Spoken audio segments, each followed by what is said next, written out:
અહીં મને નવું જીવનદાન મળ્યું એમ કહું તો ચાલે સાહેબ. મારું નામ અશોકભાઈ ચંપકભાઈ પટેલ, રહેવાનું કામરેજ નવા ગામમાં. હું ઘેરે સવારે 9 વાગે ટીવી જોતો હતો. અચાનક મને ગભરામણ ને એવું બધું થઈ ગયું. સવાણીમાં મને તાત્કાલિક પહોંચાડો પીપી સવાણીની અંદર મને અહીં લાવ્યા. મને તરત જ લેવા માટે આવ્યા. ઇમરજન્સીમાં મારી ટ્રીટમેન્ટ બહુ સારી થઈ.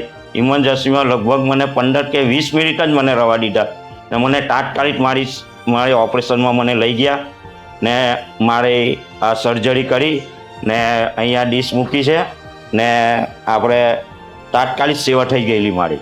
એ પછી સર મને એ ટ્રીટમેન્ટ કરીને મને બહાર આઈસીયુમાં મૂક્યા. ત્યાં બી મેડમ છે, ત્યાં સિસ્ટર છે, એ લોકોએ મને બહુ ફાઇન સેવા આપી. ટાઈમ પર દવા આપતા હતા. મને પાણી પણ પીવડાવેલું છે. જે કંઈ તકલીફ હોય તો અમને કહેજો, અમને જણાવજો. અહીંની ટ્રીટમેન્ટ મને બહુ ગમી સાહેબ.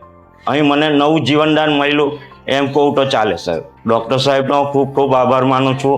અહીંયા જે આઈસીયુ રૂમમાં મેડમ હતા, સિસ્ટર હતા, એમનો બી ખૂબ ખૂબ આભાર માનું છું. પીપી સવાણી હોસ્પિટલનો ખૂબ ખૂબ આભાર માનું છું કે આજે મને નવું જીવનદાન મળ્યું.